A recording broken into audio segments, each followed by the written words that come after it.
Golf Central on YouTube, brought to you by the Chrome Soft Golf Ball from Callaway. Hello, I'm Matt Adams, and this is your Golf Central update. Well, 6 players were announced today as having joined LIV Golf. They will make their debut at the LIV Golf event from just outside of Boston. Here you can see the full list of players that have signed on. Cameron Smith, Joaquin Niemann, Leishman, Lahiri, Varner III, and Tringali, again, will make their debut just outside of Boston at the LIV event that is scheduled for this week. While we may have known of the likelihood of this happening for some time, thanks much of it to your own reporting, what are your takeaways now that it's been confirmed?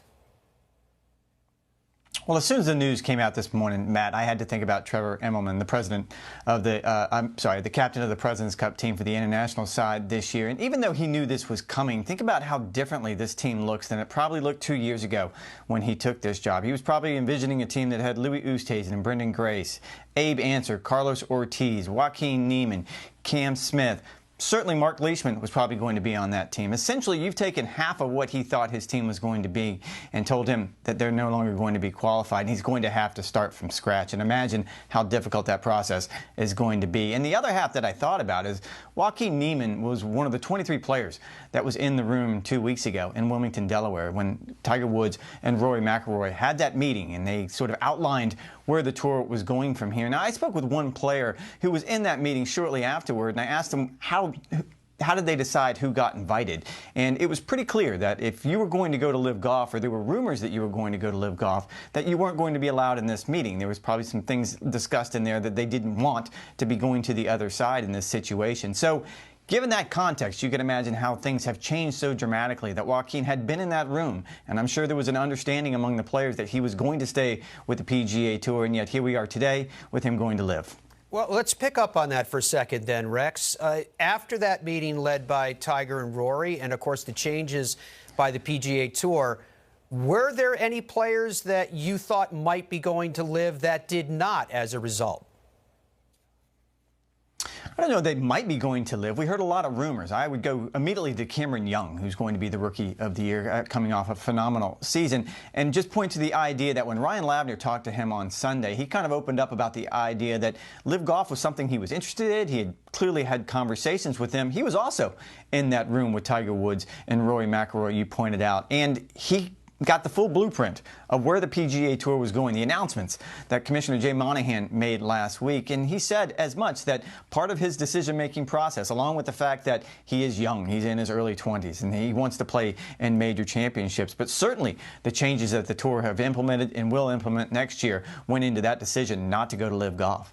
All right, so you've already touched, of course, on the fact that this will impact directly the PGA Tour. It will impact directly Trevor Immelman's International President's Cup team. What are you hearing, though, about the DP World Tour and the fact that LIV players will be teeing it up at the BMW PGA Championship next week?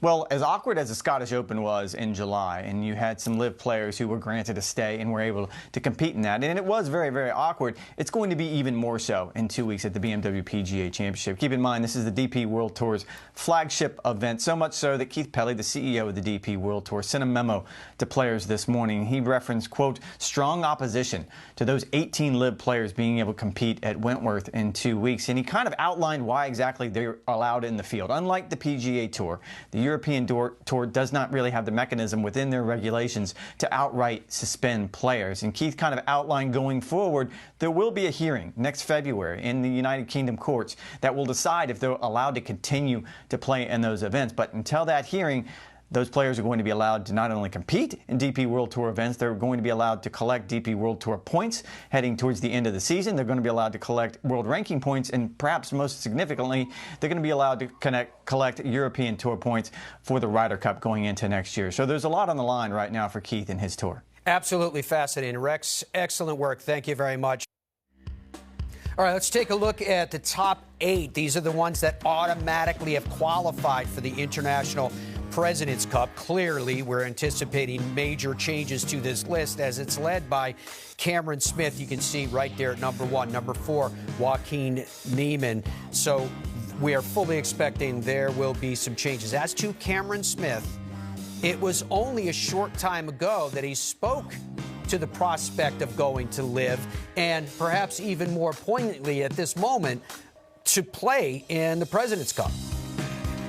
My goal here is to win the FedEx Cup playoffs. That's all I'm here for. If there's something I need to say regarding the PGA Tour or LIV, it will come from Cameron Smith, not Cameron Percy. I'm a man of my word, and whenever you guys need to know anything, it'll be said by me. And just following up on that, you being a man of your word, you know, the Telegraph is reporting that you've signed and are going. Would you like to say yes or no to that? I have no comment to that. Like I said, I'm here to play the FedEx Cup playoffs. That's been my focus the last week and a half. That's what I'm here to do. I'm here to win the FedEx Cup playoffs. And like I said, it'll come from me. It won't come from Cameron Percy. Do you intend to play the President's Cup? Absolutely, yeah.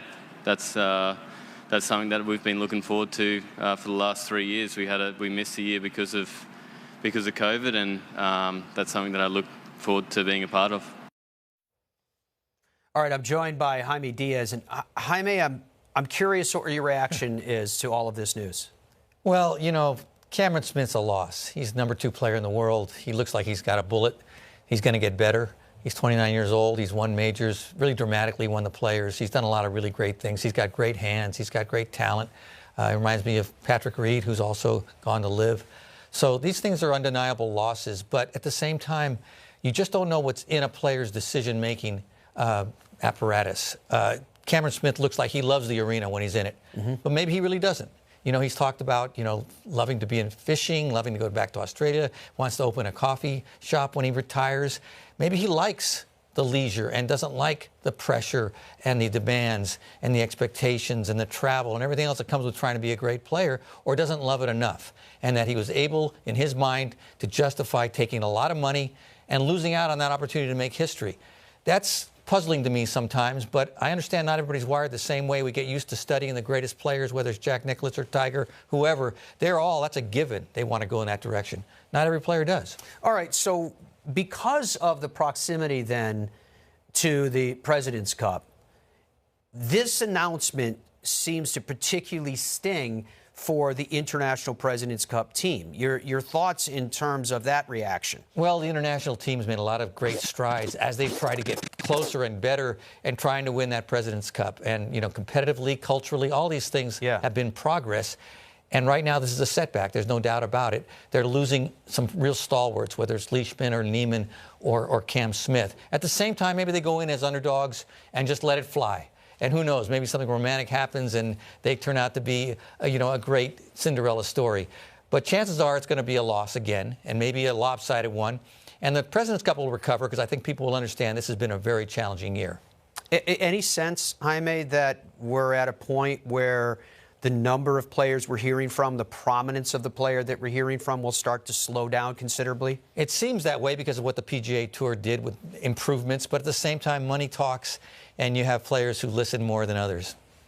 All right, we'll see how it plays itself out. We are just about a month away from that President's Cup at the Quail Hollow Club, and they are getting ready, and we are getting ready too. It is an absolutely beautiful place.